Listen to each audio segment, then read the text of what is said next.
Hoboken. We are so excited to have you guys tune in.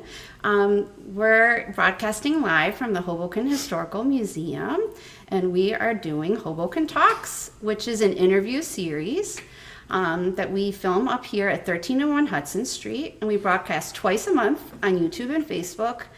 And the story of Hoboken Talks is that it started during COVID, and it was our way to make sure that we can elevate people from our own community and highlight our interesting history. And we are now on our 5th season, which is a great accomplishment. We are so excited. And we encourage you to check out our archives on YouTube. We have had a lot of really wonderful guests and hosts. And so tonight, it's a very, very special night. I'm really honored to be here with Mario Ferrara and Rosanne Versaci. And they're two really wonderful community leaders, and they serve as the St. Anne Feast Chairperson and Rosanne as the co-chair. And it's a really important year, and so we want to welcome you. Thank you so much for being here. Thank you for having us here. Yay! And we have this gorgeous picture of the church right behind us, and we said we're calling in St. Anne to look out for us during this interview. And I just wanted to point out that Rosanne is wearing lovely blue, which I believe is associated. Oh, we already have a comment. We love Rosanne. I have a feeling we're going to be hearing a lot of great shout outs over the next hour. So I'm Vera. I want to welcome you both. Thank you both for being here. Thank you for having us. Yeah, absolutely. It's a great honor. So there's always a good reason to include St. Anne's, but this is a very important year. It's a Jubilee year, and I wrote this down. It's the 125th Jubilee of the Parish and the 100th Jubilee of the Church. And so we're really excited to have you both. Thank you. Yeah, so we'll talk about some of that history. There's a deep history there and a lot to learn. And Rosanne brought a lot of artifacts here. We're all going to get a master class in St. Anne, so it'll be great. So I wanted to ask both of you, can you tell me a little bit more about your roles at St. Anne, and especially with the feast, and what does that look like throughout the year? But I made a joke that when Marie was the chairperson, she would call on January 2nd. She's like, I'm calling about the feast already. It's probably true. Yeah, so tell us a little bit about your role and what's involved and how you work together. Oh, you want to go first? If you want to start. All right. My role is the chairman, overseeing everything, and then finally putting it all together. We have a great committee of people, and I always said that. We all work together, and it's good because we agree and disagree on things, but we put it out on the table and come to one final conclusion. I was honored when Rosanne stepped up, and Marie and I talked. We brought Rosanne in. She was more of my right-hand person, because when I would go off on the deep end, she wheeled me in. That's so good. She's the voice of reason. Yeah. Yay. And but you know, it's pretty much a committee effort. We have a great staff. Rosanne, as you know, Lou Tosconia, who's been with us for over 50 years, does the bar. Margaret Melizzo, who's been the Zapa Booth and Guild president. Anne-Marie Rizzo, who does a great job in sponsorships and donations, getting that in. As far as our business manager also, we just have a bunch. Our raffle committee, our dough room. It's just a great bunch of people. That's great. Joe Trulio, who's been with us a long time, who was on it yesterday. Yeah, he got his own street name. That's which so was great. a great honor Congratulations. to be there for. President of the Holy Name. So it's one full committee working together for one goal, and that's to make this feast successful as it has been, and to move it forward into the next generation and keep the tradition going. That's great. Did you want to add anything, Rosanne? I just would want to add that. I mean, as far as I might be right hand, but really not. I mean, he's very modest when it comes to things like that. Mario really has control over all the. There's so many different moving parts, for the entire feast to come together, and that really is. I don't know if that's the role of the chairperson, but that is certainly what Mario has undertaken, and I would agree that it is definitely sort of a church community effort, because we have people that are not even parishioners that come and volunteer, family members that's of really family. touching. Yeah, it's people that have since moved away and then come back. So yeah, it really is. It when when they say it takes a village, it literally does take a village, because there's so many different things that go on. Just to get it started, to get the setup day going, to get the first night going, to get the procession. So we're very lucky. I think that we have so many people who are so faith-filled and so dedicated, that give up so much of their time, because it's not just the 5 days. It's not even like the 6 days. It's the day before, it's the day after, and it's all the months leading up to it. I mean, Bob was right that Marie probably started calling him in January, but literally we would be talking about next year's feast before this, the current year's feast even started. And then certainly after that, it was just like, putting the wheels in motion. So it's, like I said, it really is a team effort, and we're very lucky that we have so many people that are so dedicated. Well, it really comes through the spirit of collaboration. I think that is very present in anybody who comes to the feast, and that, I think, is such a testament to your leadership and just to the wonderful community of St. Anne's. It's it's a very welcoming space, Thank you. Yeah, and just a lovely spirit that permeates Jefferson Street during that time, which is great.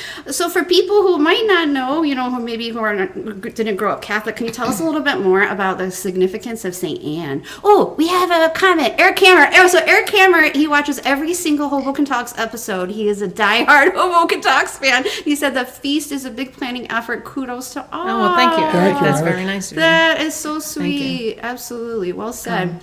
Yeah, so tell us a little bit more what we know about St. Anne and kind of her role, just kind of in Catholicism.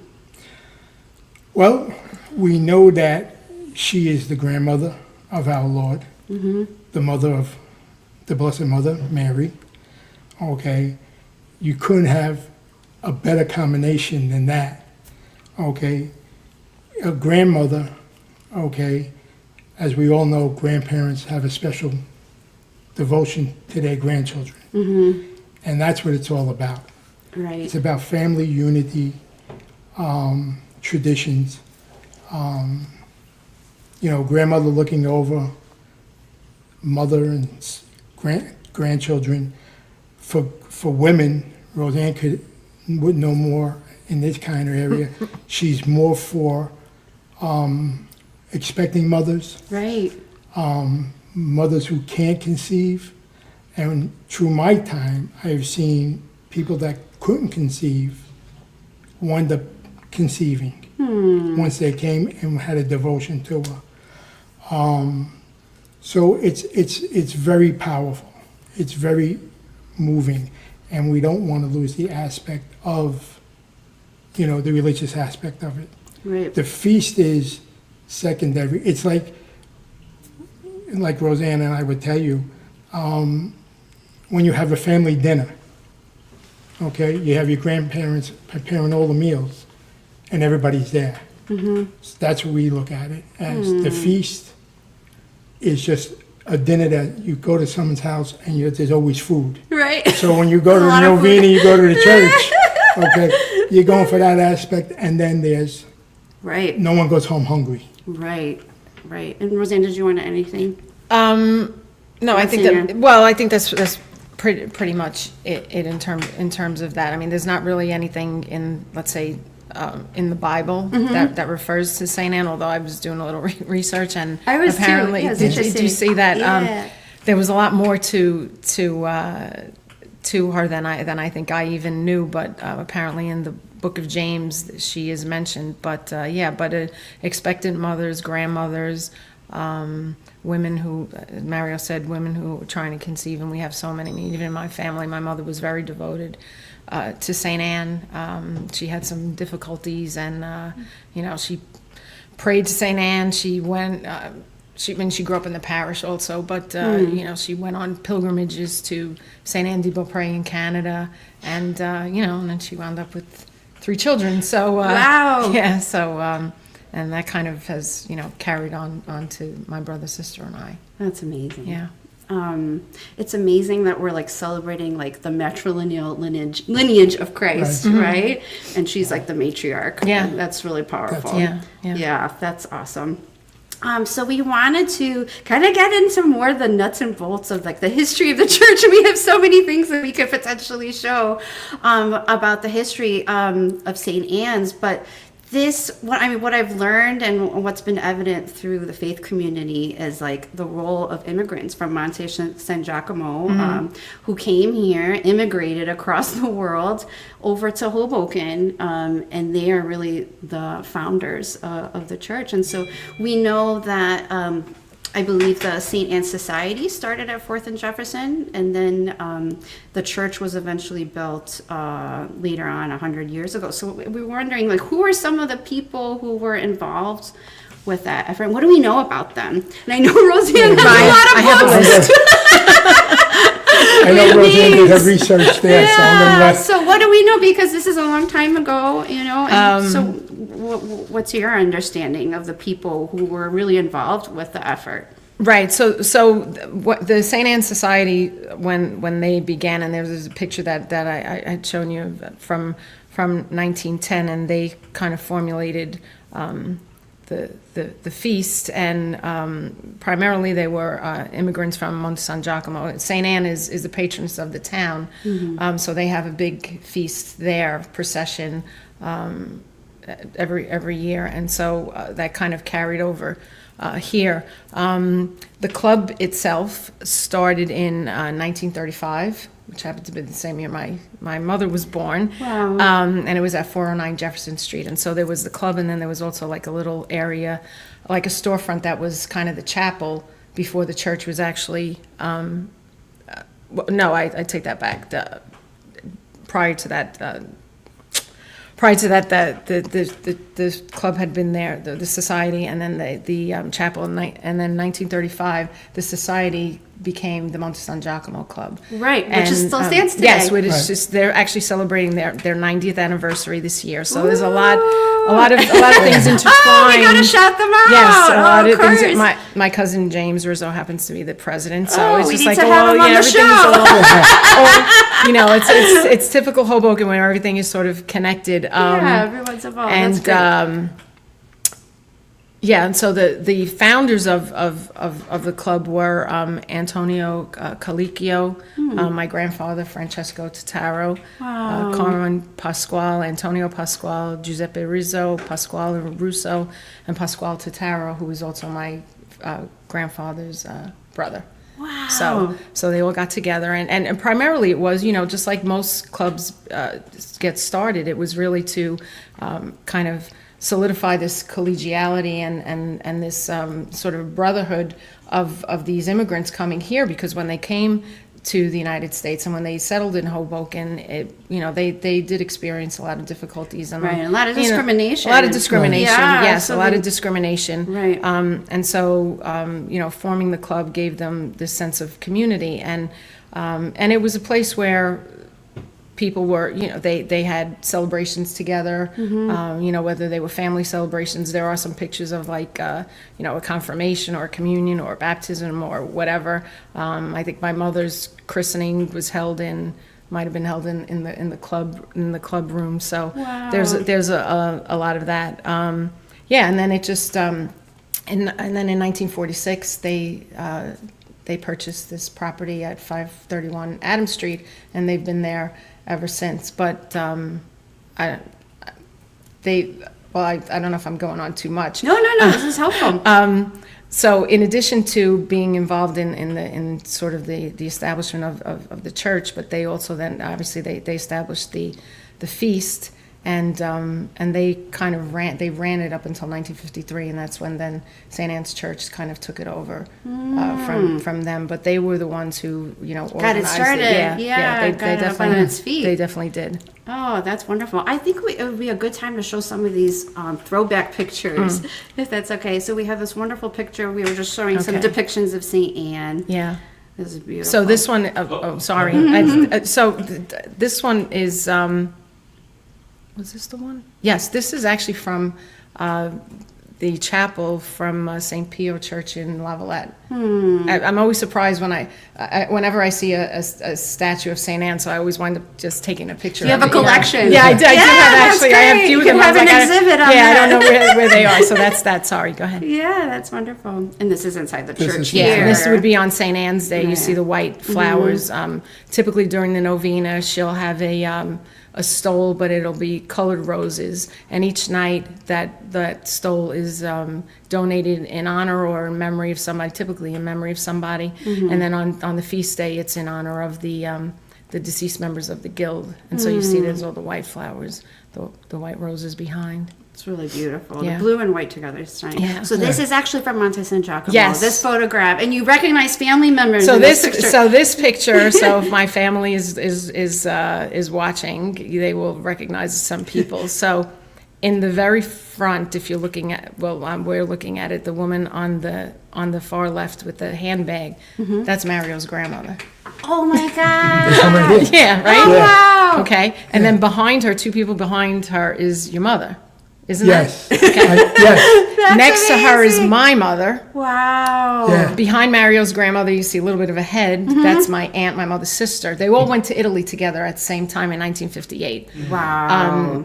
The woman in the front next to Mario's grandmother is, dear friends of the family. My uncle through marriage, that's his sister. And then the little girl, I'm not sure who it is. I think I might know, but I'm not 100% sure. Might be a cousin. And then behind the little girl is my grandmother. Oh wow. And next to her is my great-grandfather, my grandmother's father. So this happened to Everyone's be... together. Yeah, this was in the... and you see that there's the statue of San Giacomo who leads the procession on St. Anne's Day, and then St. Anne follows. But on the day before, which is the Feast of St. James, St. Anne, they take both statues out at the same... each day. St. Anne leads the way, and then San Giacomo follows. So... yeah, so that was... And this is in Dominic Amato's chapter. Yeah, this is people in- can check it out. Yeah, Dominic Amato's chapter book about the fruit vendors. I was flipping through it when I had purchased it, and I said, "Oh my God, look at There's that!" your family. Yeah, and It's I a don't family even know if we have reunion. this picture actually. So Right. So they're carrying the spirit into the United States. Yeah. They're trying to capture that. That's yeah, what well, I St. mean, Anne's they is doing. and again, I mean, my grandmother's father was living in Italy. They never came here, but everybody else, I mean, had all been here. My grandmother came here in like 1929, I think it was. No, actually, that's wrong. She got married in 29, and I think she came here, like, she was pregnant with my uncle, so it was like 1931 or something like that. Wow. Yeah. Wonderful picture. Would love to see the next one. Yeah. Okay, so these are some of the founders. You said, Father Michael Gorey, Right. right? Is the first Yes. pastor? Right in the middle. Right in the middle. Right in the middle, Okay. yeah. Do you know anything about him other than his name? In 1921, he was directed to come and minister to the Italian community here. Wow. And that's when he became the pastor. Wow. Prior to that, they had a diocesan priest. Yes. And he was a Franciscan, Capuchin Franciscan, and they've been staffing the church ever since. Ever so since, since right. 1921. And then he was again appointed pastor, and then in 1925, that's when the ball got rolling for the new church. The cornerstone was laid. Wow. So he's very instrumental. There's a bronze plaque, huge plaque in the vestibule of the church. Dedicated to him. Dedicated to Yes. him, yeah, after he passed away. I think he passed away in 1937, I think it was. Oh, wow. Yeah. Well, I thank him for all that he did. Yeah. All this, Yeah, you know, exactly. all these gentlemen did. Yeah. Wow. Oh, so this is already the construction of the church on its Right. current location. This is the current one, yes. Yes. Yeah. Yeah. And This one here is, the one behind it was the old church on 7th and Madison, Yeah. okay. in the parking lot where, Yeah, that parking lot is key. And you could actually see the cornerstone on the bottom, right under the sort of that scaffolding. yeah. And that was the start of it, Wow. 100 years ago. Wow. And there we are, Look at moving that. along. Yeah. We can see the Construction's go- facade. Yeah, Yeah, we can recognize the frames it. of the stained glass windows and all. So yeah. Absolutely. Those are lovely. So what do you think motivated the founders and the fact that we're here, you know, the church is here all these years later? What do you credit as, you know, to their success? I think they brought the tradition where they came from and brought it here. They carried it out, being that they came here, immigrated here, and they wanted the same life, okay, even though they weren't back home. Right. And they made this their home. Right. So they duplicated what was there here. It's very moving. You know, it is. Oh, Angela Saloti Morello. Oh, Angela. Hi, Yes, Angela. she's professor from St. Francis. Thank you for sharing all these amazing pictures. I hope this is being recorded. See you at the feast. Yeah. It is. It will be on YouTube as part of our archives. And we're going to talk about you later, Angela. We loved your presentation. Yes, I was there. Yeah, Yes. so we'll make sure Yeah. to mention Yeah. it. So given that this is like an important year, a Jubilee year, the 125th of the parish and 100th of the building, which we're looking at what it looks like now, tell us what the church will be doing to celebrate those milestones. Well, this year, the 115th anniversary of the feast, which will start next Thursday, if I'm not mistaken, right, the 17th. The is Novena. The first night of the Novena. Okay, which will lead up into the feast day, where this year's feast day, one of our own Capuchin friars, Cardinal Sean O'Malley, will be celebrating the Mass Oh, with the wonderful. friars here. That's wonderful. Then we take it into the Jubilee year, which again is another big thing, which we plan on having a dinner dance at Macaluso's That's this fall, right? this fall, November 2nd, Great. and that Mass will be celebrated by Cardinal Tobin from the Archdiocese of Newark, Oh, along with the wonderful. Capuchin Friar. So it's a big year for two things, the anniversary of the feast, Right. okay, to show that religious aspect of it, and the Jubilee of the parish itself, Right. of the 100 years. There's so much to And celebrate. It is. And it's better, it's glad, we thought about doing it as one, but then after thinking about it, it's better to do it two because they're two separate occasions. Okay? You don't want to take away from St. Anne's, Right, from the feast. from the feast, and her celebration, Right. and then you go right into the parish celebration. Right. So you have something in the summer and something in the fall. Right. That's So lovely. it's a big year. It's a big year. And Did you want to add something? the day of the celebration is actually the actual 100th anniversary. Oh, that's of very of significant. It's in November, the right? November 2nd. Okay, Of the great. laying of the cornerstone. So that's kind of why we chose right. that date. Yeah. Absolutely. Yeah. So And the other reason too, which Rosanne and I, we noticed and we thought about, and it just so happened to fall, like she said, November 2nd, is All Souls Day. So what better day to celebrate the anniversary of the parish for all the deceased members that are not here, that started this tradition, Right. to be incorporated into that celebration, That's wonderful. That's very touching. yeah. So, Great. Well, I would love to ask you about the feast since it's coming up next week. And for people who might not know, like, why the significance of 9 days and kind of the structure, I saw that each day there are different individuals that you kind of dedicate your prayers to. Tell us a little bit more about the structure of the feast. So a novena is nine Right, days. right. So It it's must 9 be days. Latin, 9 days right? Of, yeah. 9 days of prayer. And as you mentioned, each night there's a different celebrant, and there's also a different special intention for each day. So we can't sort of overstate the significance of the religious aspect of it and the 9 days. And while the feast is definitely a joyous celebration and it's fun and we get a lot of people to join us and we love that. But I think during COVID, it really sort of struck us that I don't think we ever lost sight of what was important, but I think during COVID that really kind of solidified that to know, like, okay, we can't have a feast, which is okay, but we have to have the novena, and so we did. Right. And And it that was on really- Zoom, right? Yes. Yeah, I remember Father Everything was Vinny Zoom. mentioned that. Yes. So so we- you're still able to So we live celebrate. streamed it, and we Right. had a very, St. Anne's Day, we had a very good turnout. And we had the mass, and then of course there was no procession afterwards. But then we had in the evening there was like a closing ceremony sort of it. And and so you do get you get people from really all over. I mean,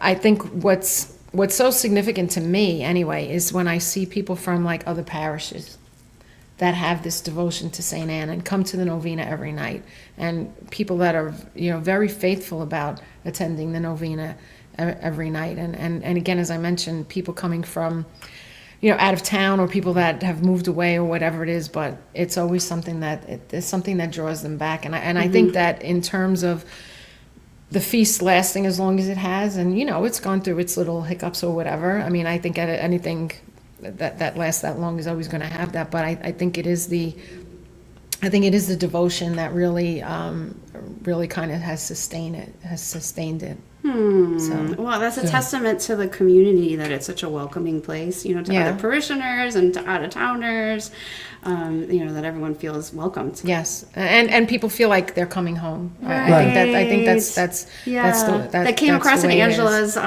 research. Mm-hmm. They feel like they're coming home. Jason Padron, we were told not to read your comments, so I'm going to do it. I need to give a huge shout out to Mary and Rosanne for all they do for St. Anne and the parish. That's you're really sweet, lovely. Jason. You do a lot. They too. deserve it. Yeah, it's good. Thank It's a lot on their shoulders. I'm a blip on the radar. Jason, that's your last question of the night. You reached your quota.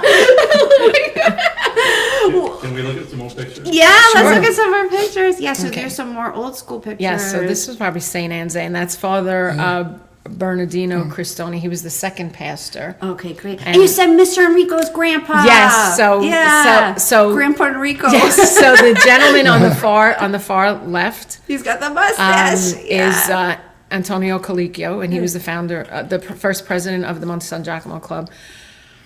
I'm not sure who in the booklet it had who maybe the next Gaetano Servo. That's his name. Yes, I remembered. That's and then impressive. the gentleman next to him is Domenico Enrico, and he happens to be my dear friend Gary's grandfather. That's amazing. So, and all these gentlemen emigrated from Monte San Giacomo. Right. So tremendous. Yeah, that's a great picture.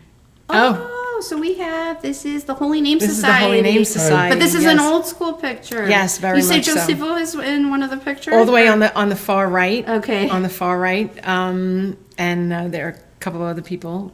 Tell us about the significance of the top hats. So thank you, Joe, for giving me this little bit of history. So apparently they used to have these, they had parades, and the Holy Name Societies of the different parishes, I guess, would march in them. I don't know if it was specifically like religious parade or whatever parade it was, and they decided to sort of like step it up, kick it up a notch, as they say. Okay. And they all wore top hats. They look very elegant. Yeah, I mean, so this is a really iconic picture. My friend Lisa's father is in the second row. Her uncle is all the way in the back. So I mean, there's probably other people that we know and just like don't realize who they are, because this is quite this picture was from 1954. Actually, all their names are on this banner. And then I say the gentleman, but he's actually the priest in the middle with sort of the light colored beard was Father Gabriel Italia. He was a pastor of St. Anne's around that time. Or at least I guess it was around that time. And then he was stationed in Africa. So we had a number of priests that then would be stationed in Africa. Father Charlie, who was with us up until maybe a year or so ago. Oh, wow. He was in Africa for the longest time.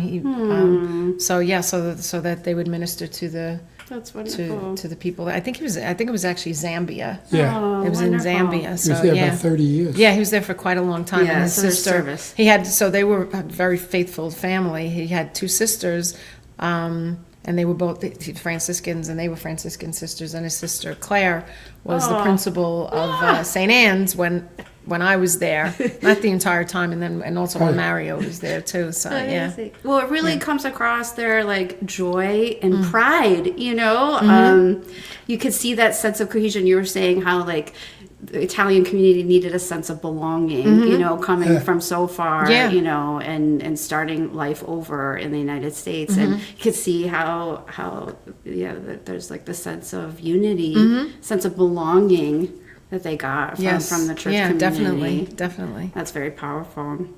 Brian, show us the next picture. Oh, so these are some banners that you can find outside of the church right now that honor the important jubilee of the parish, and then also of the building itself. These two banners were designed, once again, by Lou Tosconia. He actually put it all together. Who did the film, right? Yes. Yeah. I watched that film. Yeah, great film. Lou did that, and It's a great it took him some time, and he did, He did a great job. with this. Yeah, it's really lovely. Yeah. He And did that's a great the little, job. The little card we have. Oh, there, too. beautiful. Yeah.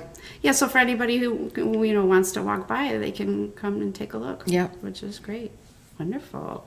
I think it would be a good time to mention the St. Anne's Guild. There's like really strong women involved Yes. in the feasts. Yes. And I feel that we need to Definitely kind of need to- commemorate yes. them, shout them out, Yes. talk about Yes. their role Yeah, for and, sure. and what they do. So, and Ah! these, I think every one Dough of them, girls, is that what you the said? Dough girls, they're all members. So that's really where the magic starts for the Zaplas. This is where they're in the room in the basement of the church, and they mix the dough. And so this is again very. They're the only very ones dedicated. who know the recipe. Yeah, well, they should Only be. one.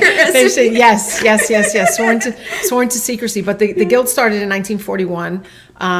Again, Father Bernardino, who was the pastor at the time, wanted to establish an organization for the married women of the church, and so that's how they kind That's of a powerful force, That's how they kind yeah. of formulated it. Right. And again, in doing a little bit of research on that, they really were very, very active and instrumental in so many different things. I mean, apparently the church used to do a census. They would be the ones going door to door getting the information. They would have a lot of different, they used to have like ravioli dinners and lasagna dinners, and they did all the cooking. Oh, it's wonderful. When they were building the school, they went kind of door to door seeking donations. Great grassroots. Yeah, very much so. And then they had the I guess the initial sort of in conjunction, I guess, with the feast, they also then ran a bazaar where they used to sell like clothing and things like that, and then it kind of morphed into a little more of what the feast is. I think once the church took it over, but yes, they're very, very important to the church. I mean, in terms of the fundraising, in terms of even the faith that they bring, you know, and again, they kind of they had some periods where the membership sort of died out in like the 50s. A lot of people started moving away, and that was, Right. you know, that certainly hurt the church because people were moving away, and so It's further to come. Yeah, the parish. Yeah. So the sort of gentrification of Hoboken, or the resurgence of Hoboken, has really helped because I mean, so we have so many new parishioners and young families, which is Who wanna really, get involved. Yeah, which is really wonderful. That's wonderful when you're passing it on to the next Yeah, generation. yeah, exactly. And so they've been really the cornerstone of a lot of what has gone on in the church. I mean, you know, they primarily are the volunteers in the Zapla booth, and I can tell you that, you know, when it's That 90 is really degrees difficult outside, it's like, you know, work. 1,000 degrees in the Zapla booth. I mean, even in the dough room. So yeah, they are really such a special. Shout out to the dough girls. Yes, a special and very important part of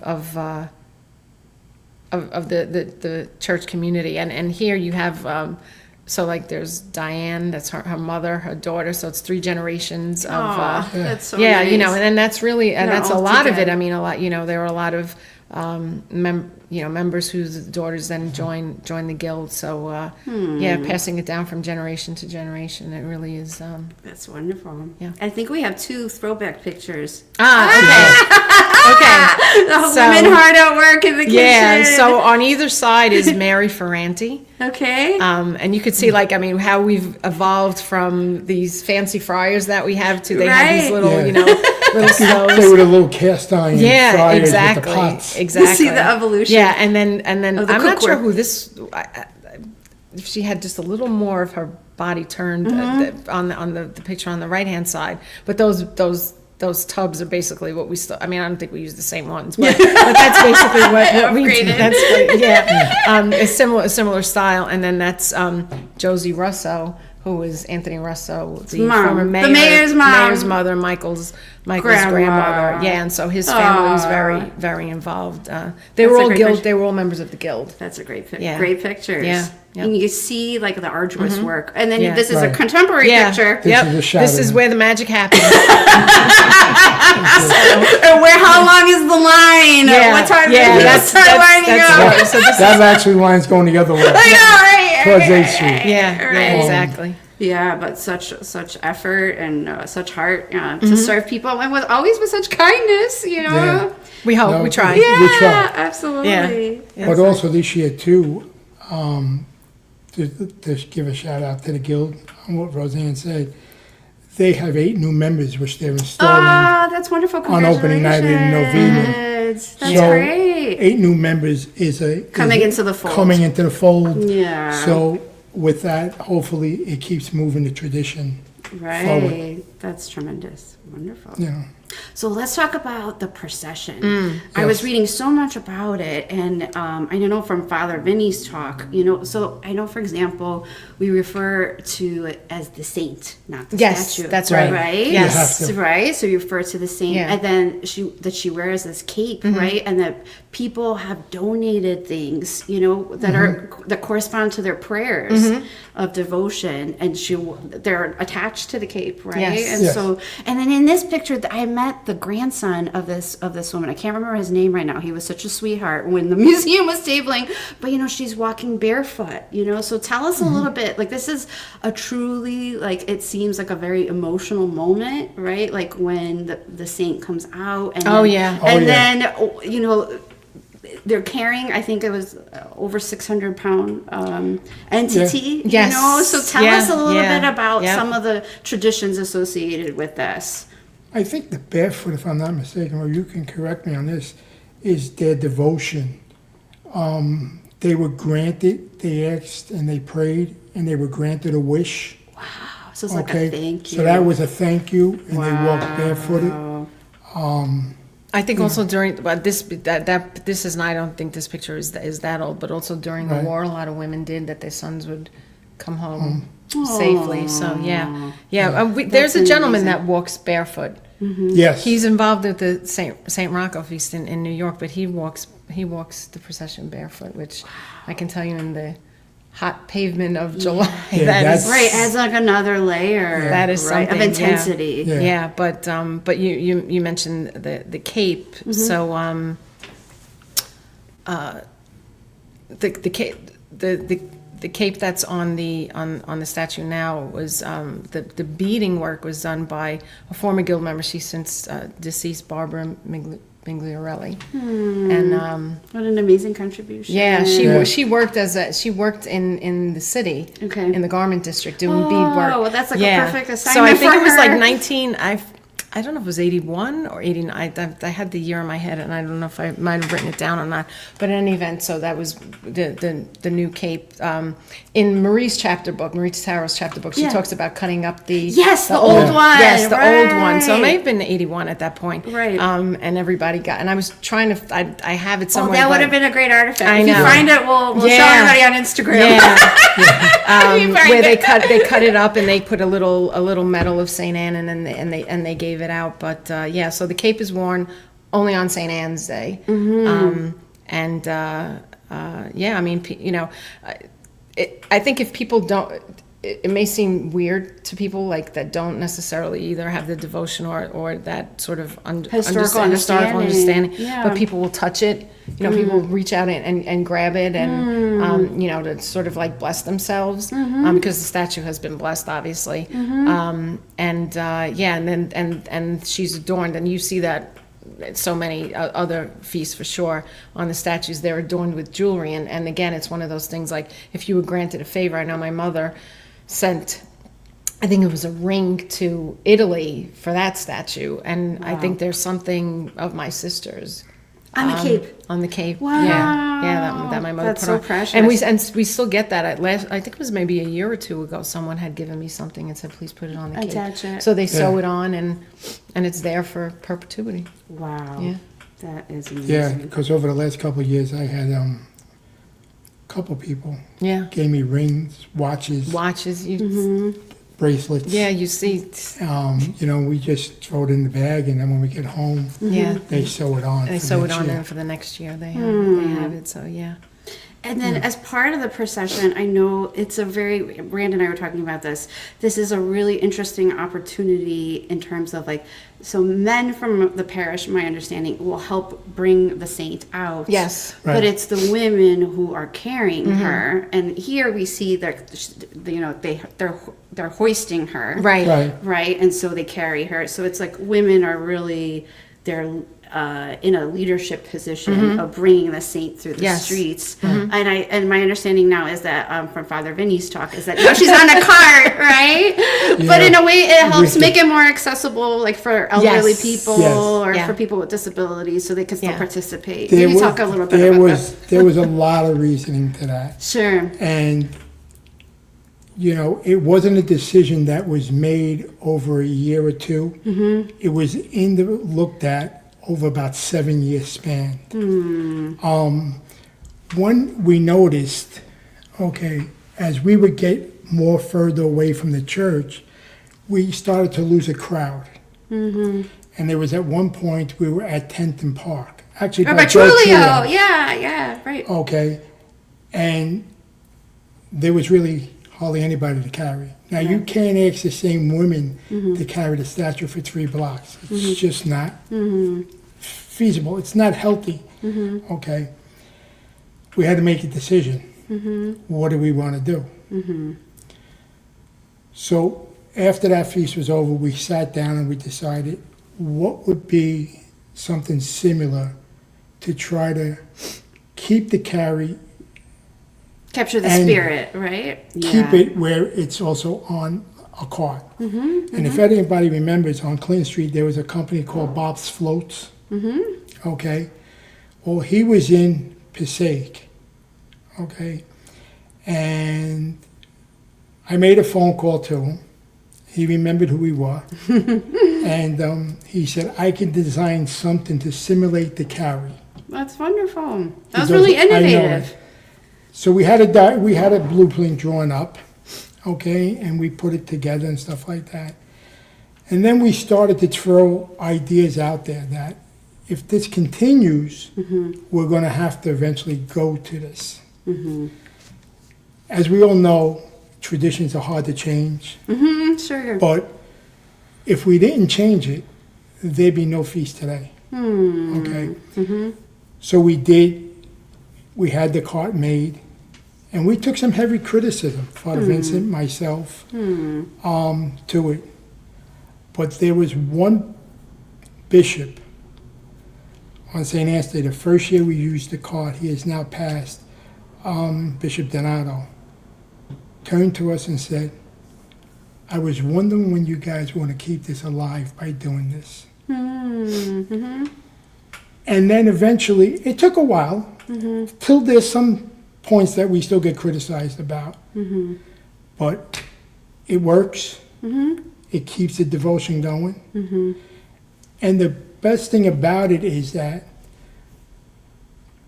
like my mom or Roseanne's mom, as they got older, weren't able to carry. Right. It enables greater participation, Right. which I think is always a plus. So what do you tell those people Right. that you're no longer able to? Right. No. So with the cart, you have a chance to hold the side and help push Right. while the others have her underneath them. So it keeps everybody involved, Right. okay? And you don't discriminate from age. Right.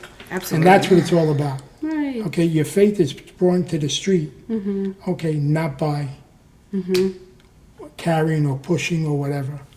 Did you want to add anything, Roseanne? No, I mean, Okay. that was pretty much it. I mean, it certainly did. Do you guys remember what year that was that you made the transition? Father Vincent's year as pastor was, you gotta go back. Father Mimo's 11, 13. You gotta go back maybe 15 years ago I was gonna say like 2009, Yeah. 2010, maybe. Yeah, somewhere around there, Yeah, yeah. you know.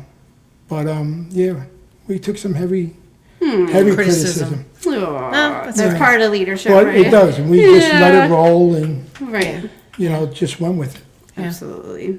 And I think we have a couple of pictures. Oh, this is actually the Holy Name This is the Holy Holy Name Name. Society. Yes. So they help to assist. One of their important roles is to help bring out the saint. Yes. That's one of their important roles. Yes. So these are Bring- and Jason's in the front. And Jason's in the front. Jason's actually the point man. Oh, wonderful! So he's got a lot on his shoulders. So on the first night of the novena, they carry her up the aisle and put her on the altar, and then on St. Anne's Day they carry her out, and then they bring her back in. Right. That's Yeah. a big responsibility. Yeah, That's and a lot. then they do a lot in terms of the feast also. I mean, they sort of man the church during the feast while the church is open, usually until 10 o'clock. They sell the candles. They help with seating.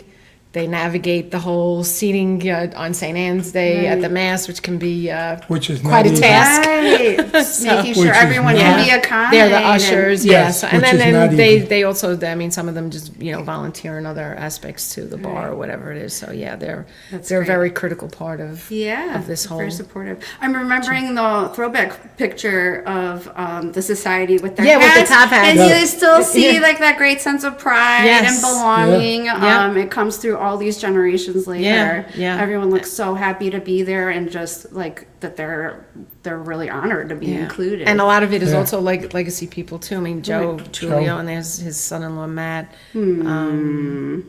Anthony Pasquale, who's in the middle. His father was a His member of the father was a Holy Holy Name Name. Society. So That's wonderful. yeah, Yeah. Yeah, it really comes through. yeah, it definitely does. Beautiful. So this is a more contemporary picture, but she's still being the saint is being hoisted. Yes. This Yes. is pre-cart. This is pretty far, yeah. Yeah, Pre-cart, but you like get Father people get a sense Jude is- of the crowd Father and Jude is there, and Father Father Jude, Pius. Father Pius, Yeah, so this might have been yeah. the 80s, 90s maybe even, right? yeah.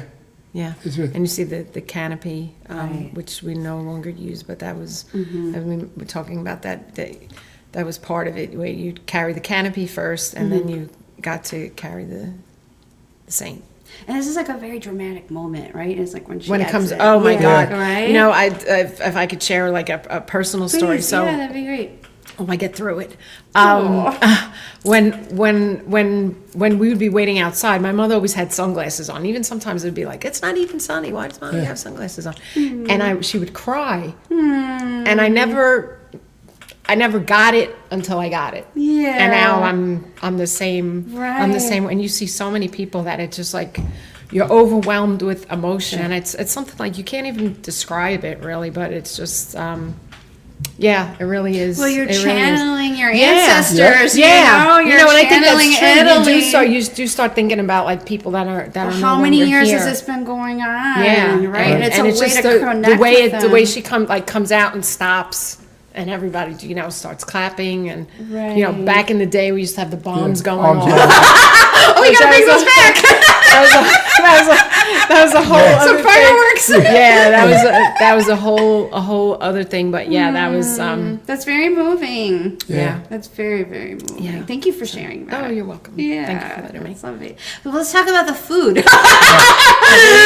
So first This of all, is give us a pronunciation. What's the proper Italian way to pronunciate zeppole, zippoli, zippo, Zeppole. zippole, zippole, Zeppole. zippole. Yeah, that's what And they're all fried and delicious. Yes. And the big topic is always how long is the line? Yes. Well, Right. people wait. Yeah. God bless them. I wouldn't, but I mean, I'm not a line waiter. But yes, yeah. And what's like It's the worth the intel? Like, what's a good time? Like when should you go? You know, it's really hard to say. Search and predict. You need an app. And you know, what always kills me is people wait online for half hour, an hour or so, Yeah. and then when they come to the front, they ask for one. Yeah, you Oh, should be God, like, go no. get a lot. Yeah, for one, you're coming back again, and you're gonna wait on that line again? The first night of the feast, people start lining up. I mean, they haven't even heated up the oil yet. And people are like, I don't care. I want to be first in line. Right. It's hard to say. I mean, there are certainly lulls in the, I mean, I think if you go during the day, like on St. Anne's Day for sure, like once the procession takes off, That's a good time. that's a good time to go. So just everybody know that. Good intel. Good intel. You know, on the so Saturday and Sunday are the 2 full days this year. Sure. So like in the Yeah. afternoon, you know, typically it's not so bad. It's really hard to say. At the end of the night, you know, sometimes we'll have extras or whatever. I mean, you know, leftovers. So sometimes later in the evening, it's good. But we've had times, varies. yeah, where people like, do you have any more? Like, no, we sold out. You know, so it's hard to say. I think you just have to give it your best shot. Right. Give it your best So, God, shot. It's a so hit. Go to all the delicious. other vendors. Keep an eye on the line. Once you see it start to shrink, you know. Oh, the boobs were the boobs loud. were Eric loud. Hammer, he remembers. That's so Yeah. funny. Yes, That's there was great. the whole big. They used to set car alarms off. Oh my gosh! Oh, that's like so. Well, This this is is actually a Tony. photograph from Bob DeLevante, Yes. who had a photography exhibit last year. So shout out Bob DeLevante, Yeah. Such a talented guy. And so talk about a little more of the food options that we can expect at the feast. So this stand, Anne Marie's, is owned by Tony Andriola, who's a longtime parishioner, Okay. also ancestors from Monte San Giacomo, and this is his 50th year. With us, Congratulations to yeah, Tony. 50th year with us. So happy anniversary, That's Tony's very amazing. generous and giving person. So we're so pleased to have him Awesome. So back. some really good food Yeah, options. People yeah, need sausage and peppers. You know, that's it. That is awesome. Yeah. Well, I think it would be a good time to talk about Marie Tataro. Yes. Yes. And she was the chair for many years. And we have a chapbook about her, Yes. you know, and there's a lot about her life, and she talks about St. Anne's. And yeah, this is And a there great she picture is. of you. Yeah. Yeah, with Yes. Mario. That's lovely. She seems so instrumental kind of in the growth of the feast. Yeah. And so what are your memories of her and her connection? Marie was fantastic. She'd be on the phone 8 in the morning, 7 in the morning. She'd wake up early. She would call the vendors, get them. Okay. Her task, I don't think anybody really put as much time in, not even me as the chairman, put as much time in as she would make phone calls. And I mean, there was times when I was at work, she would call me, I'd be in meetings, okay? And I would say, Maria, I'll call you back. Oh my gosh. But She had that dedication. she was dedicated, devoted. She was a lovely woman, great sense of humor. I really learned a lot of stuff from her. Marie brought, when I came into the picture, Marie had the old tradition. I had a little bit more of the modern tradition. And then when we brought Rosanne in, there was another tradition behind me that came. And we tried to mend it all together. Right. And, you know, when you're old school and you have the old tradition, change was not easy. And there was a lot of times that Marie and I said, Marie, I said, we got to look at the demographic of the parish and stuff. No. But then, you know what? She realized and she agreed and she flew with it, you know, and stuff. She was really a great person. And she did it for many years. 30. Right? She did it for 30 years. 30 That's a years. great tenure. That's a long time to be Started doing in something. 1990. That's a Yeah. long time. Yeah. And I miss her. I enjoy working with her. And there's a lot of times, like when I go through difficult times, and I say, you know, I just say, Marie, Yeah, you call her in. Help me out here. help me Yeah. here. You know, why did I get myself involved? You know, but you know, call her. Like I would go on the way home after I drop her off from a meeting, and we thought about some things, and I would call on my way home, Marie, I don't know. And we would talk about it, you know, and she was always there. and stuff. So yeah, it was a loss when we lost Marie. Yeah, I'm so sorry for the loss. You said it was in 2020, right? 2020, Yeah, December, Yeah, December that's a really 7th. difficult Yeah, year. Yeah. Right, and so like the feast had to be paused, right, or the festival. Had to Well, be paused? yeah. So Yeah, in that was 2020 cool. we didn't have a feast at all, but then in Right, during the- 2021 we did. Right, that's when and we it came was back. yeah, Right. yeah. Right, but what a But, difficult year. I'm sorry but- that she's gone. But just to add a little bit to that, so when she took over, that and you get that from the chapter book. Right. Certainly, I mean how the started bringing the vendors in, and also Right. the entertainment, and then Yes. Connie Francis was like the first big thing, and Yeah. we had Julius LaRosa and Jerry was it Jerry Vale? I think Yeah, we had Jerry Vale. I mean, anybody listening now would be like, who are these people? But yeah, there's here's Connie Francis. There's Connie Francis. Shout and out that's to at Connie the- Francis. And that's at the that's actually at the feast. But yeah, so she took it to a whole other level. She worked with the late Maurice Fitzgibbons too, who did all the public relations. My mother at the time was the secretary in the church, so the three of them, kind of really did work very well together and did a lot. But yeah, Marie, I think she had a vision for what it could be, and it certainly developed into that with the entertainment and everything, even as far as like the Italian American Heritage Award Right. that she started. We started awarding people Insera from Mr. Insera from Insera Shoprite, Joseph that's Sanzari, wonderful. Tommy Miola, who's the soccer player, and then for a while we didn't, for whatever reason, it just kind of we didn't do it.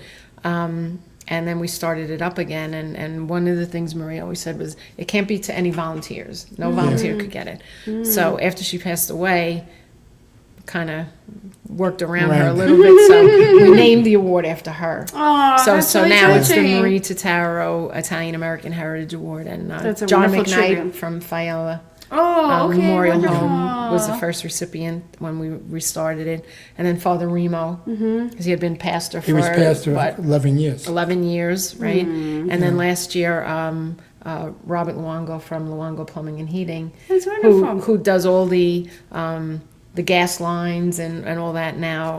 Previously was Pat Salino, who's Lou Tiscornia's father-in-law. So I mean, there's always, it's like somebody, there's 6 degrees of separation. There's always somebody Right. connected Right. to somebody. But they're, people that have really given a lot, either their time, talents,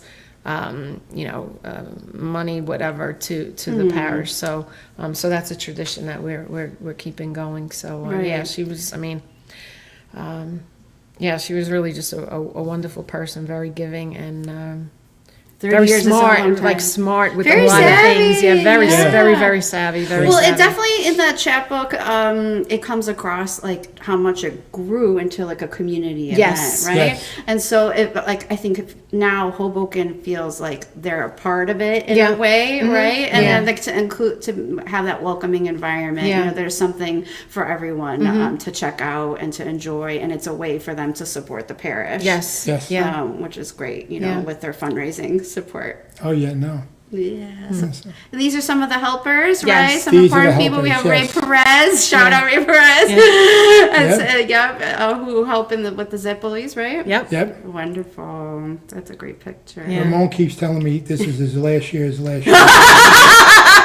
sure everyone says that. Right? But Yeah. just so he knows he's back again. Yes. Oh my God, he's Yep. back on duty. Yeah. Yeah. These girls work really hard. Yeah. Oh, and then these are some Okay. others. So we Then- have Father Vinny in the middle, We Yeah. have right? Margaret With Melizzo, Margaret. who's the guild president now. Guild president. Okay. Actually her fifth time as a guild president. Oh Wow. wow. And in charge of the Zabel booth You over could see the 20-something line. years. Yeah, you can see The line going back. back. You know, Right.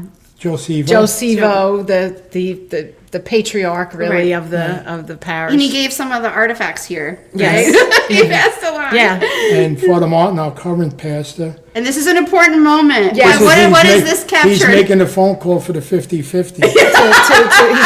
He's calling the winner from last year. So That's yeah. so So great. yep. There What a we jubilant moment. Oh yes. Oh, yeah. I think he had to leave a message though. It's so funny. I mean, when we sell them, I'm like, if your phone rings at 11 o'clock on whatever day, so this year it's the 27th, I said, pick it up. Right. Yeah. Yeah, big win. Yeah. That's awesome. Yeah, no, These it's- are some of the important people who contribute Yes. to Yeah, the feast. yeah. That's wonderful. And Here's That's Mr. Joe. Trulio. Joe Trulio, Yeah, little Joey. Joey. Joey's what, 3, 4 now, I think. But yeah, that's quite a few years ago. And he's Joe's a great inspiration with the Holy Name. He does Yeah. such a great job. Yeah. And he built that up to almost 30 members now. That's great. You know, Yeah, so he's doing he's a really very great job dedicated. with that. Good leader. Very dedicated. Yeah, very Good dedicated. leader that Good. people want to be involved. Yep. A great friend. Yeah. I went to school with his sister, Rosemary, That's our great. grammar school and stuff like that. Know the family a long time. Yep. Couldn't ask for a better person. Yeah, he really is. Well, and congratulations again on Yes, this. on the street he named after him. It's Yes, really wonderful. his daughters are involved in the feed. Oh, the street naming is so nice. A great honor. Thank Thanks, you. Eric. Thank you, Eric. Yeah. And actually, and there's a wonderful chapbook about the Oh, Trulios yes, too, yes, which is yep. great. I was just rereading Yeah. it today. Yes, yeah, I have that one too. I Wonderful. think I have most of them. Yay. So these are the dates for the feast Yep. coming up, right? So July Yes. 23rd to 27th. This is the banner outside. And so I thought it would be interesting to mention. So we had Angela who piped up from St. Francis. She did a wonderful event here with other colleagues from Caldwell University. And they talked about like their community-based research. And they said it was so interesting. They got to talk to people, and I know Connie Saletti Cafaro, I want to shout her out, a Hoboken girl who was involved. You know, and they found this interesting tension where the feast feels like people in Hoboken feel welcomed and included, and it's wonderful to have their involvement. But there's also this sense of loss, and you mentioned it, you know, in terms of just like demographic changes in Hoboken because of gentrification. We don't have the same Italian footprint that we did in the start of the parish. Sure. And so, you know, people are further away and they have to come in. And so the sense of loss, you know, that they're not in the same geographic region anymore, you know, this proximity counts for a lot.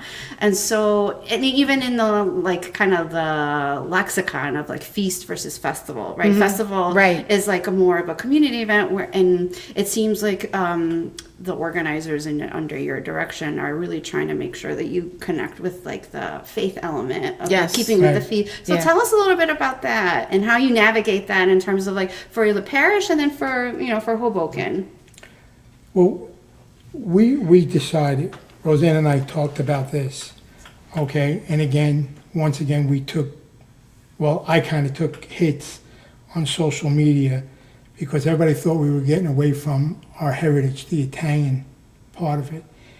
It really was never called St. Anne's Italian Festival, only for the last couple of years. It was always known as St. Anne's Feast. When we applied for permits, the city always recognized it as St. Anne's Feast.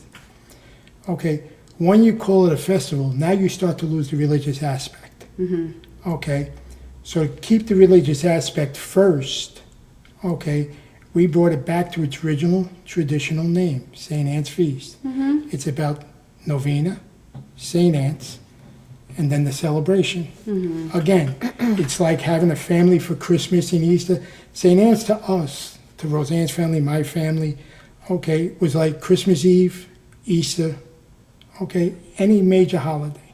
You didn't work, you were home, It's true. okay? To bring the aspect back, that's what it is. You celebrate the day and you give everybody food and make sure they go home full. And the only difference is this you pay for. When you're with us, you don't. Right. But that was the reason why. So, you know, when we took the hits on social media saying that we were ashamed to say that we were Italian. No, St. Anne's is always going to be an Italian parish, but it's a diversified parish now, Sure. okay? And, you know, yes, there are some Italians that still come back, but you have to broaden and open it up to everyone now and stuff. and we went back to the original name, St. Anne's Feast. Tell me what you're thinking. I think the fact that we took the Italian part out, I think people had a misconception of what that was about. But people always refer to it as the feast. Now, I mean, you might say like, oh, you know, something about the festival, but people always say, are you are you going to the feast? What day is the feast? When is the feast? You know, St. Anne's Feast. So I think we just kind of just said, you know, let's call it what we've always called it. I don't think there was any sort of we certainly didn't anticipate any kind of negative reaction to that or whatever. But I actually spoke to Angela. We had quite a good conversation. I That's came so to great. It her was presentation wonderful to here. have you. Yeah, it really was great to be here. And I think so, while the demographics have certainly changed in Hoboken, but then I think back and I said, well, you know what? They changed when my family came here, right? Because Sure. they had the German, then you had the Irish, and then the Italians. It's always changing. And the right? Italians have been really kind of, I mean, as far as like any kind of an ethnic group that has sort of sustained itself, I think the Italians have done it more than maybe some of the others, certainly. I mean, at least even with the, you know, the businesses that we've had, even though some of them have unfortunately closed recently, but so the that presence is flavor, felt. that flavor, you know, I think that's an interesting literally and insight. figuratively has remained. Right.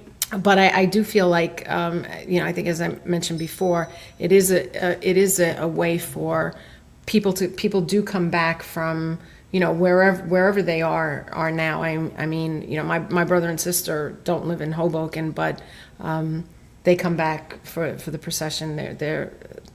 Their children. My nephews were flag bearers for quite a while. You know, so many people do it. It's just it's a way for people to kind of reconnect to. My classmates from St. Anne's, we graduated in 1980, so somebody could do the math. But we recently had a reunion. Unfortunately, one of our classmates passed away, and it was kind of like sort of shattering for us. And so they had a reunion and then said, let's do it again. Let's get together for the feast. And so we're all planning on getting together on St. Anne's Day That's at the feast. So I think that's... It's like a gathering place. Yeah, and I think that's probably the most... The maybe the most significant aspect of the whole thing, how it does, you know, regardless of which feast it is in Hoboken, that it does bring people together and it brings people back. So so while it is different, but I think again for me the most gratifying thing is when you hear people that are either not part of the parish or certainly not Italian, where they maybe don't have that other connection that I might have, and they say, I can't wait, you know. I mean, when I sell raffles at the Arts and Music Festival, people are like, when is it? I can't wait, you know. And it's just like, it gives me such a good feeling to know, like, it means something to other people too. Right. You know, whether it is just because you can't wait to sample all the food and not cook for 5 days or whatever it is, but even just to, you know, to participate in. And we see that a lot, even with the procession, that there are new people that Want to come observe. that are part of the procession, and that's really what we want. You know, I mean, it just, you know, we won't be around forever, and you know, we want it to. I mean, you know, God willing, another 115 years, but you know, for it to keep going to the next generation. So. That's wonderful. You know, it's funny because to add what Roseanne said, the feast has become to a point where we don't even really have to advertise. Right. Everyone remembers. My wife brought home a magazine that she got from Monmouth County. And it mentioned the feast? It had St. Anne's Feast in there. That's great. One of the top things to do in the summertime is to I go to would St. agree. Anne's Feast with the What a Zebra wonderful booth. shout out. You know. That's so great. And I think that's a great tribute to, again, the devotion and everybody that works hard to bring this, right. The to keep collaborative it going effort. Yeah. and stuff like that. So, but no one, like Roseanne said, no one ever really called it the Italian Festival. It was always known as the feast. My classmates, like Roseanne's, this is our 50th year anniversary when we graduated from St. Anne's. And we get together every year pretty much for the feast, some of us. And some of them are coming to the Jubilee and stuff like that, dinner. So this is what it's all about, is to bring everybody back together again. You know, once a year maybe, you know, but it's a family affair, and we want to keep it that way. That's wonderful. Well, as a transplant to Hoboken, I didn't grow up here. I wasn't raised here.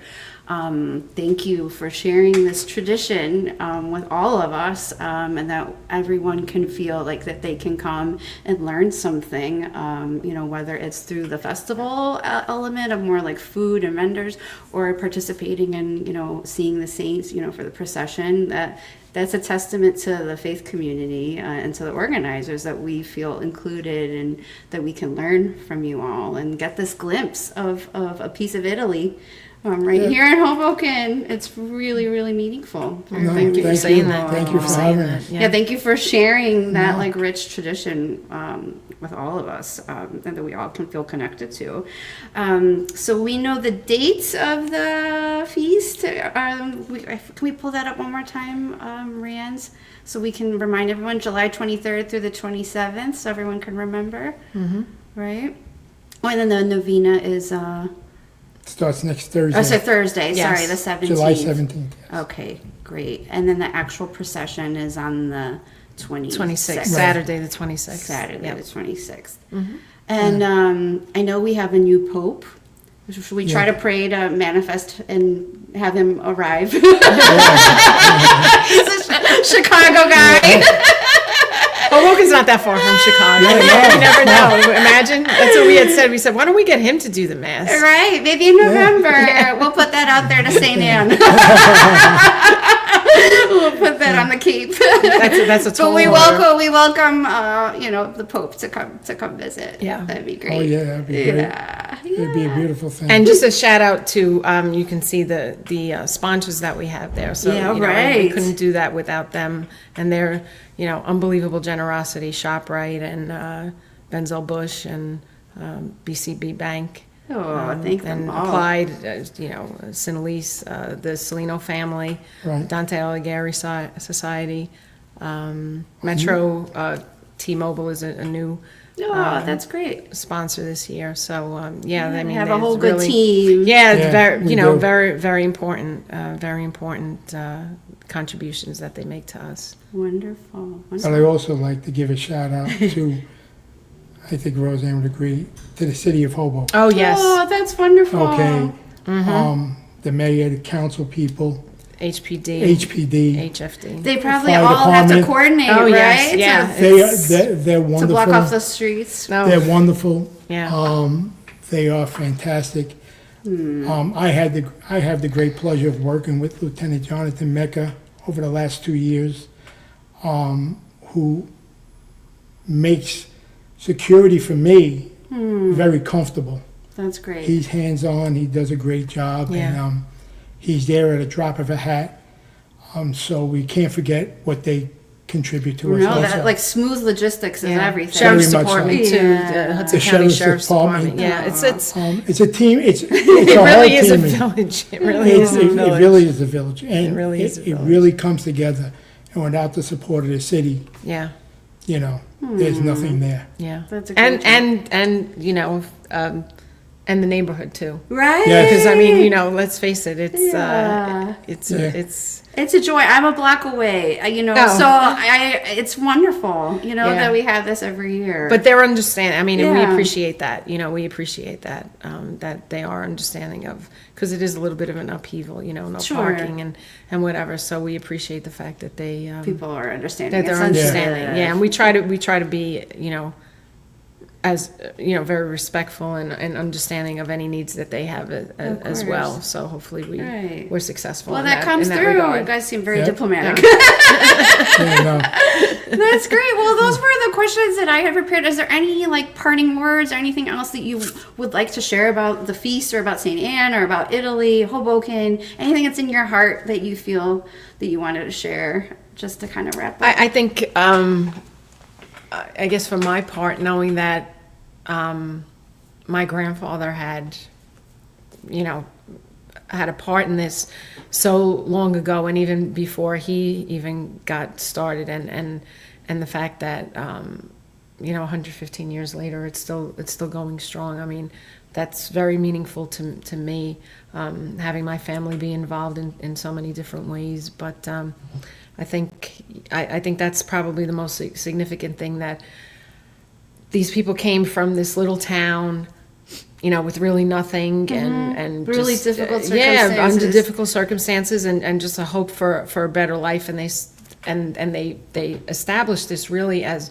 just a way for them to kind of have a sense of belonging, and a sense of community among their paesani, and to then have it exist for so long in such a beautiful way between the parish and the church and the feast. I think that's really all I can hope for, that next generation after that it will continue. And I thank you for giving me the opportunity, we're giving really us the honored. We've been trying to opportunity get Rosanne for a long time.